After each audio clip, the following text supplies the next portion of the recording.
सर्वांगासन, हलासन, कर्णपीडासन आणि त्याला पूरक मत्स्यासन आणि मत्स्य बसरा हे एवढं पाहून घ्या. तुम्हाला हे रोज करायचंय. शीर्षासनाच्या ऐवजी हे करायचं आपल्याला. म्हणून नीट पाहून घ्या. त्यातले बारकावे नंतर तुम्ही विचारा. प्रश्न मंजूस आहे, आपली शंका समाधान आहे, त्यात आपल्याला कागदावर लिहून द्या. नाही लिहून दिलं तर शेवटी हे प्रश्न संपल्याच्या नंतर आपले प्रश्न घेता येते.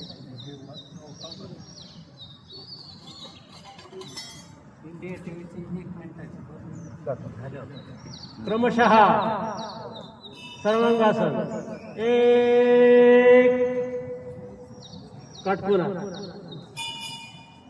दोन मागे, स्थिती पाहून घ्या. क्रमवार आहे. मी तुम्हाला डायरेक्ट फास्ट घेऊन जातो. तीन गुडघे दुमडून, चार पाठीला हात, पाच गुडघे वरते,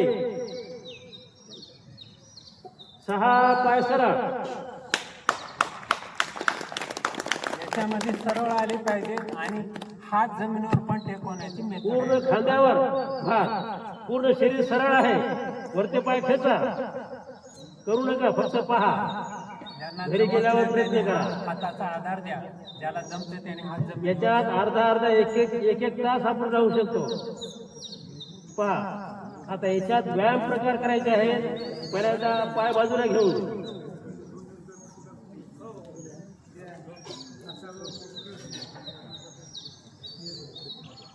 दुसरा प्रकार मागे पुढे, पाय फक्त पहा, बसून करू नका. आताच आपल्याला घरी रोज करायचं आहे, सराव करायचा आहे. पुढच्या शिबिरात आल्यावर सगळ्यांकडून करून घेणार आहे मी. सगळ्यांना जमलं पाहिजे.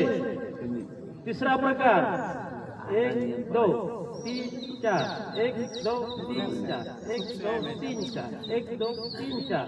दोन्ही पाय जोडून 1 2 1 2 हे पण 1 balance 2 अवघड जाते. 1 2. त्या हाताचा आधार द्या.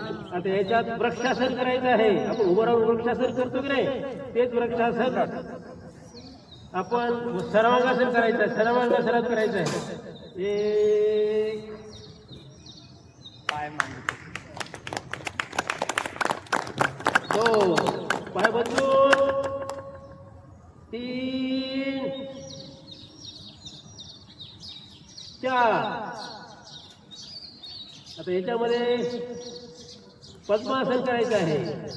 एक डावा पाय, पद्मासन दोन घालता उजवा आलं पाय. पाहिजे. ज्यांना घालता येते ते जमणार नाही. आणि याच्यात पंखा उन्हाळ्यात करा. म्हणजे उष्णता कमी होऊन थंडावा देणारी क्रिया आहे पंखा. आपण आपला पंखा करायचा पद्मासनात. हे पहा, वारा घालायचा आपण आपल्याला. पंखा उन्हाळ्यात करा. असं पद्मासन आहे जमलं साधी मांडी घाला, चालते. अशी साधी मांडी घातली चालते. सोडताना पुन्हा वरचा पाय काढा, खालचा पाय काढा. पाय बदलून करा. आता उजवा पाय, डावा पाय, सर्वांग पद्मासन. याचं नाव आहे पद्मासन चेंज केलं. सर्वांग पद्मासन. साधी मांडी घाला काही दिवस, नंतर मग पद्मासन करा. पंखा, श्वास बाहेर फेका.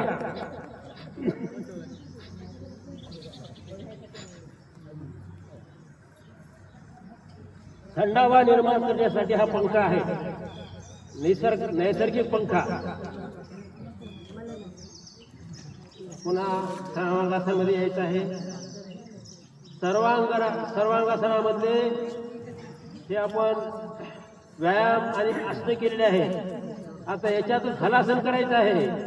पहा, हात खाली पूर्णपणे टेकवायचा आहे. दाब द्यायचा हातावर आणि पूर्ण पाय ताठ ठेवून अंगठे टेकवायचा प्रयत्न करायचा आहे. मागे पाय गुडघ्यातनं दुबळाचा.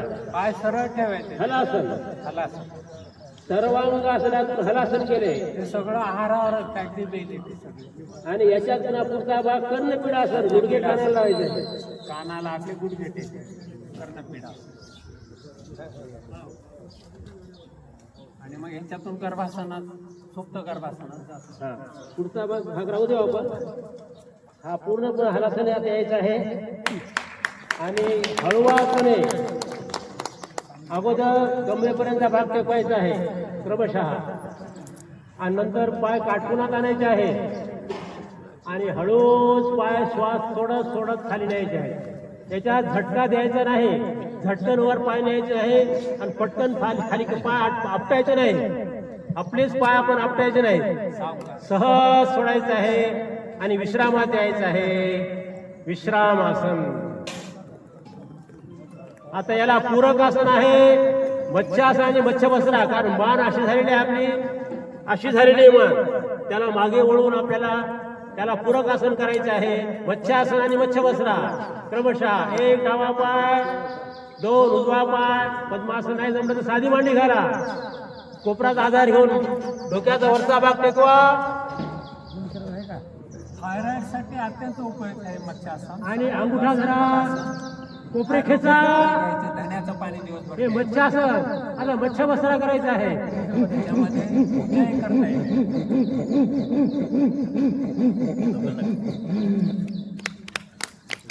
उलट्या क्रमाने सोडा, कोपरे शेल सोडा, हात काढा, मान सरळ करा, वरचा पाय काढा, खालचा पाय काढा, अर्धविश्राम जागच्या जागी. सावधान. पाय बदलून करा, उजवा पाय, डावा पाय, डोक्याचा वरचा भाग, अंगुठे, कोपरे खेचा आणि करा.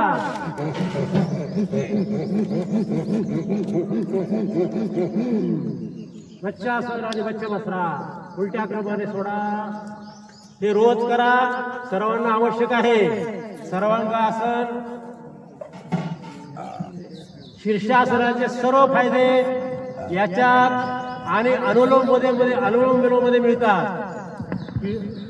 विश्रामासन झाल्याच्या नंतर उठत असताना अशा पद्धतीने दोन्ही पाय जवळ घेऊन, दोन्ही हात जवळ घेऊन, उजवा पाय गुडघ्यात दुमडून, डावा हात कोपऱ्यात दुमडून, उजवा हाताचा आधार घेत घेत उजवीकडे पाय सरळ करत करत डावीकडून हळूवारपणे उठून बसायचं आहे आणि विश्रामात यायचं आहे.